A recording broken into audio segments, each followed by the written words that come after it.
Guys, this is very serious. The top bit of advice on how to prompt well is to ask ChatGPT to come up with a better prompt for you. Hey everybody, it's LavenderTowne. And today we'll be taking vengeance on all the AI image scrapers that steal our art. First thing I had to do is download Nightshade. I downloaded a GPU CUDA thing with NVIDIA and then downloaded Nightshade itself. Nightshade is basically a program that puts a thin haze of artifacting over top of your art.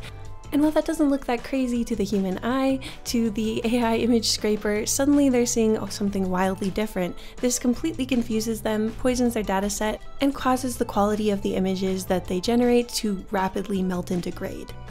I want my poisoning to do the maximum damage, so I'm going to go into Reddit and various other forums, looking up advice on how a beginner can make good prompts, and what prompts are most common to use. That way I can make art that suits these prompts and guarantee the maximum possible damage. After that, I'll upload it online a bunch of places with metadata that points directly to the tag I poisoned, and just wait for them to take the bait. That's the plan, let's get to it. So the first drawing I'm going to do is a simple one, a study of a human hand. Hand studies are so good for artists to do anyway, right? I snapped a picture of my own hand to reference, and I will try my best to do a good job with the realism. Now, as you guys know, I'm a cartoonist and comic book artist, so please be gentle on my realism here. I really did try my best just to make sure that it was as realistic as I could make it while still making it a little bit painterly. I think that a lot of the artists who get ripped off the most and whose art is emulated a lot are concept artists who do this realistic painterly style, so I wanted to put a little poison in that well, and of course specifically attacking hands because that's already a weak point for AI image generators, and so the more that I can poison that, the more likely it is that these image generators will still struggle with hands, and it will continue to be easy to tell when something is AI generated. I think it's really critical that we keep being able to tell and attacking its weak points. So particularly in the cases of people looking at propaganda, it's easier to show them, hey, this isn't real. I think this is one of the reasons I was very motivated to do this. When I draw realism, I really just try to look at the tones and try to think not of lines but of planes, the shapes of shadows and the negative space. For me, proportions get a lot easier when I'm thinking about the negative space. It makes it easier for me to check if things are in the wrong place. While I work away at this, I'm going to talk to you guys about why I have such a vendetta against AI image generators, because there's a lot more reasons than you might initially think. Now, obviously, yes, AI image generators only work on the stolen labor and precious personal artwork of human beings. And yes, this technology is also very tempting to corporate overlords who already want to pay artists as little as possible, so it is a future risk to all of our profession. That is why I hate it as an artist. But there are a lot of reasons I don't like this technology as a human being in general. Recently, it's been popular to use it to mass-produce political propaganda, which is obviously bad. AI is still worse for the environment than a lot of other types of technology that is trying to replace. It is also being used for NSFW images of real people of all ages as a harassment technique, which is horrific. Women and girls in particular are targeted for this, and for some it's bad enough that they have to quit their jobs or change schools. It's also cluttering Google Images with misinformation, which makes the whole internet worse for everyone.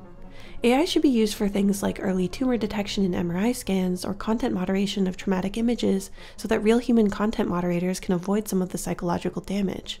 But instead it's being used as a toy for uncreative bullies to harass women and confuse old people on Facebook. The companies that run these generators happily take millions of dollars, and all their profit would not be possible without mass copyright infringement. Anyway, now that my rant and hand study are done, let's cook this baby.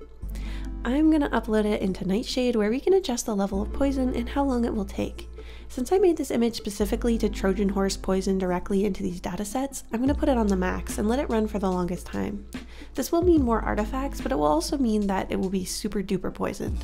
Okay, so my computer got a little hot there for a second, but now it's done. I actually baked it at the different poisoning levels to show you guys the different levels of artifacting. Now I have to admit the highest level of poisoning is actually so artifacted that I couldn't really post it. It was too noticeable that something had been done, but the default level was actually relatively subtle, and if anything it almost gave it kind of like a textury, painterly look that I really don't mind, especially in this piece in particular. I highly recommend that if you guys try Nightshade, you experiment with different levels and find out the most that you personally feel comfortable with. Let's post this in a bunch of places and make sure to mention that it's a hand study in the metadata and the description. Obviously, I'm not going to mention that it's poisoned, and I'll even change the Nightshade name just in case any of these generators are familiar with how Nightshade renames their images. I posted it as a normal study on Instagram and formatted it as more of a meme on Twitter to hopefully maximize its reach. Good luck, little guy. Next, I'm going to draw two of my OCs together. I really wanted to make a little illustration of some characters interacting, and Nightshade can only corrupt one concept at a time, so for this one I'm going to use my own style as the tag. I know my art has already been fed into these machines, so if I gradually start feeding them bad info attached to my name, it will break them eventually. I'm going to do this randomly after this video as well, so hopefully one day a request for my art style will put out pure mush. While I work on this, I'm going to tell you some of the things I found when I went undercover in the AI prompter subreddits. The approach I took to find the most common prompts was to look up a bunch of beginner guides on how and what to prompt, and what I found with almost no digging really upset me. The first resource I found was a beginner's guide on stable diffusion. In it, the poster makes a bunch of prompts that all feature the name Greg Rakowski.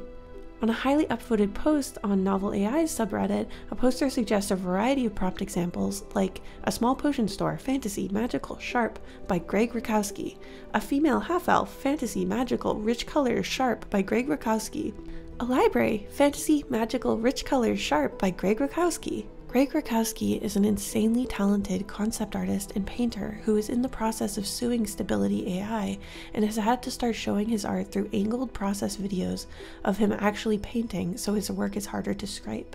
This is not something you do to somebody you admire. Oh, these guys also apparently love Hayao Miyazaki's art style. You know, this Hayao Miyazaki. 僕はこれを自分たちの仕事をつなげたいとは全然思いません。極めて何か生命に対する侮辱を感じます。これでもほとんど実験なので見ててどうこうってそういうものじゃないんですね。どこへたどり着きたいんですか。人間が描くのと同じように絵を描く機械作りたいんだ。はい。地球の最後の日が近いって感じですね。それは人間の方が自信がなくなってくるから。It's actually so embarrassing that in these communities, even the beginner guides encourage newcomers to specifically steal from the creators who despise this technology. I do want to genuinely talk to the people who don't understand why it's hurtful to emulate somebody's art style in an AI image generator or try to replicate it that way versus trying to draw in someone's art style, because for me, I love when people try to draw in my art style, but I hate when people try to generate AI images based on my art.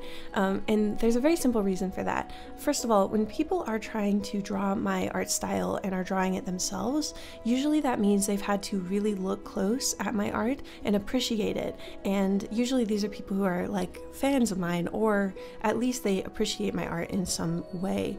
They're looking really closely at it. They're seeing all the different things that make it unique, and that is something that I would say is closer to like appreciation. Whereas when someone uses an AI image generator and it just creates sort of a Frankenstein amalgam that a computer has put together based on my actual art that I drew myself, that's when things start to feel more disrespectful. So that's just how I think about it. In case any of you guys were confused, you are absolutely allowed to draw in my art style as much as you want. You can get inspired by my art style and incorporate things that I do in my art into your art if you like. That's how art works. Like, we are all sharing as humans. It's not the same, of course, if you were like tracing one element of my art and then another element of my art and then Frankensteining that together. That's not an appreciation, that's sort of more like tracing and theft. And that is what AI machines are doing to an even worse degree, really. So that's kind of how I think about it. Next, let's do a cute cartoon girl in my own style. For this one, I think I'll use the tag cartoon. You can also apply tags that are style related, and since I saw so many prompters asking for cartoon style this or that, I definitely thought that putting a little poison in the cartoon well would be a good idea. And I also suspect that with my art style, if I am to be scraped, I'd be more likely to be scraped for that than something like a realistic hand. I just wanted to do the hand because I know that that's already a weak point for these image generators, and so I thought that it would be fun to make it even harder for them and hopefully keep making it easy for people to tell when something is fake. I want to talk about a comment that I think really goes to the heart of this issue. I'm going to block out the name. Please do not harass this person if you find them. But I think it's really important because I do think this is at the core of what's wrong with this AI mindset. The comment goes, "What's wrong with letting AI do the work for humans? Then they don't need to spend hours of their life practicing and can do other things." AI diehards say stuff like this a lot. There are AI that summarize the texts you receive from the people in your life so you can spend less time talking to the people you love or reading what they're actually saying to you. There are AI that write your college essays for you so you don't actually have to learn anything at the non-mandated schooling that you're spending thousands of dollars and years of your life at. And there's AI to generate art for you so you don't have to be an artist and create something original. You know, so you have time to do other things. Other things like what exactly? My favorite things to do in this world are to talk to the people I care about, learn new things, and draw. All of these things make life worth living. If I didn't spend my time doing these things, all I would do in my free time is consume, like watching movies, playing video games, and reading, but in this efficiency-based, inhuman world, all of those artworks would be AI generated, so they'd just be sloppy rehashes of older, better work. So then what? I don't think I'd be alone in saying that in some of the hardest parts of my life, the thing that really got me through it was communicating with people who care about me and engaging with art, whether that's TV shows, movies, music. It's incredibly comforting to connect with work from other people that really sums up your situation or distracts you from your situation. And I think it's something that is really valuable, even if a lot of these crypto AI bros don't think so. I really do worry about people who approach life as if it's supposed to be done as efficiently and as quickly as possible. I really want to ask those people who they'd rather spend time with. Somebody who's an artist who can create things, someone who really is passionate about what they study and has tons of fun facts for you about what they're learning, somebody who actually reads your messages and communicates with you honestly, or would you rather spend time with somebody who generates images so they don't have to practice and learn how to draw, somebody who generates their essays and has AI do their homework so they don't actually have to learn anything in general, and somebody who's going to use an AI summary of the messages you send them. They're not going to even put any time and energy to your friendship to actually read what you send them. I think most people would prefer to spend time with that first type of person, and I think most people would be happier if they actually tried to become that first type of person. It's just something to think about. I think in the goal of freeing up people's time, they don't realize that they're actually making life kind of hollow and empty. They're taking away the things that really make the human experience beautiful and special, things that children all partake in, things that people in caves partook in well before it would make you any money or provide any material benefit. I think that it's really beautiful that there's evidence of art and sculpture way before there's evidence of human language. I think that means that this is something that is really fundamental to the human condition, to us as a species, and I think that's why people have such a strong visceral reaction to this in particular, because to them it just seems like another type of automation, like replacing a factory worker with a machine, but it goes a lot deeper than that. Fundamentally art is communication, and so it's more akin to try to replace like your family member with a robot. It's on this deeper, more emotional, more human level. It's not the same as changing the way that a particular job is done. That's just something that I think is a big misunderstanding between tech bros and regular people.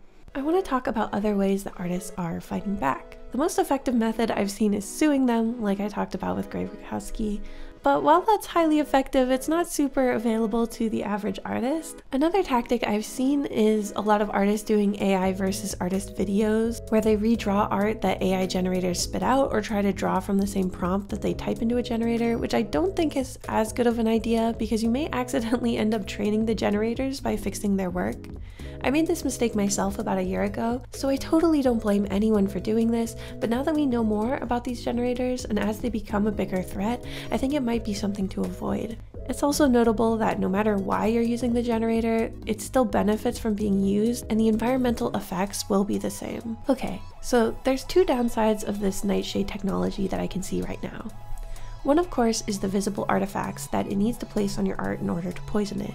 It's not too noticeable on cartoony art with heavy line art, but in painterly pieces like the hand I drew, it can be a bit more distracting. The other thing is that if someone is checking to see if your work is AI generated, using Nightshade on it may confuse those checking software and falsely report that your work is AI generated. Not a problem if you hold on to your files or record your process, but it is something to know. For this reason, I would not Nightshade anything you're turning in for a contest, school, or to a paid client, only for posting online. All that being said, I think this is a pretty great technology. I think that Nightshade and Glaze are really wonderful projects, and I'm really grateful to the teams for making it. I hope you guys enjoyed this video. Let me know what your thoughts on this whole matter are below, and if you want to try using Nightshade, please check it out. This is obviously not sponsored by them or anything. They're literally a non-profit, but I do really believe in this project, and I think that it is a great way for us to fight back. Because the truth is, if these generators are really doing nothing wrong and they're not stealing from us, then they won't be hurt by these poison attacks. It's only if they start to steal that they will be attacked. So really, they just need to leave us alone and not steal our stuff, and then they'll be fine. But I suspect that if a lot of us use these poison attacks, we will start to see some serious problems in these AI generators soon, especially if we do it en masse. So I highly encourage you guys to do this yourself. Thank you so much for watching till the end, and I'll see you in the next one. Thank you so much to my wonderful patrons and members, including HoneyKitten18, Pink, Novel Goblin, West Art Channel, Loro, Data, Random World, Lily McFarlane, Artist James, Jamie C, Yume Lily, Skitten, Gold Pikachu, Among Us Skibbity, Aurora Morgan, Becca, Anastasia Evsiva, Kobe Octo VT, Viet, Graveyard Moss, Grexius, Maddie Momo, Brandon Stark, CB, Luciana Majiki, Liv, Ravenscrow, Zocelot, T-Hill Music, Jabber Dabber Doo, Kadaria, Astral Fox Art, The Expressive Poker Face, Tsubaki, Cutie Pie, Ice Cream Pal, Cola, JJ Jade, and of course, blah blah blah blah.